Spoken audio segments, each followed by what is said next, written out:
Nunca antes lo había contado. Hay noches en las que al dar las 12 en punto, aparece en casa un tipo desaliñado y ebrio que golpea la puerta con sus nudillos cansados de poeta. Es tal escándalo el que forma que los vecinos del rellano ya me evitan. No quieren verme. Coincidimos y agachan la cabeza. Hay noches en las que al dar las 12 en punto, aparece un poeta maldito dando gritos tras la puerta de casa y yo siento miedo. En ocasiones temo por mí mismo y espero a que desista, pero no para.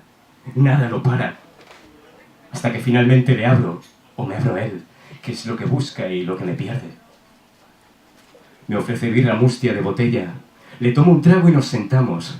Pregunta por mis poemas mientras se lía su porro de hachís. Yo exhalo el humo de un cigarro y le respondo con evasivas. Le digo, ahora tengo un trabajo, pareja estable, hago mi vida. No tengo vicios ni voy de putas, pago mis deudas. A veces empapo la almohada en llantos que no entiendo.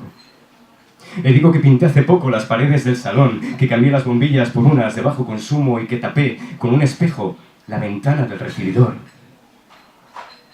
Pero entonces me interrumpe y arremete contra mí. Sin saber por qué entre insultos y desprecios me avergüenza. Me exige un poema que diga más por lo que calla. Un poema que gritando escuche a quien lo lee y lo deje mudo. Un poema que despierte la ira de las palabras a las que dio la espalda al tiempo de escribirse.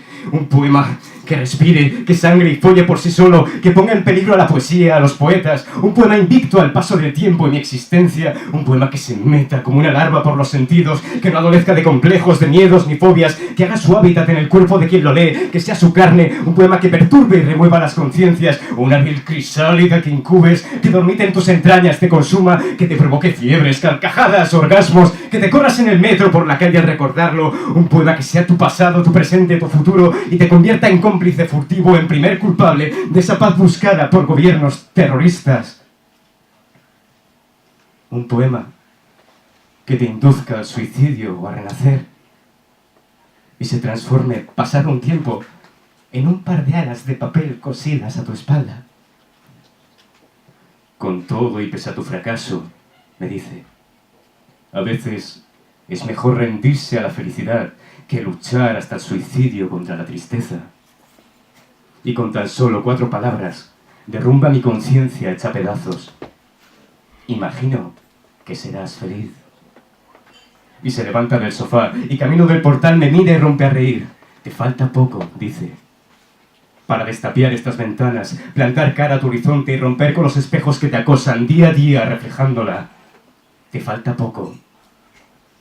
Entre tanto y con tu permiso, dice, estaré ahí fuera, esperando a que tu vida cruce el umbral de tanta farsa y salga despechada a reencontrarse, a ofrecerme sus labios por un poema.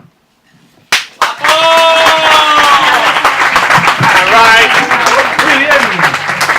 Ha sido... John, ¿dónde vas? ¿Dónde vas tú?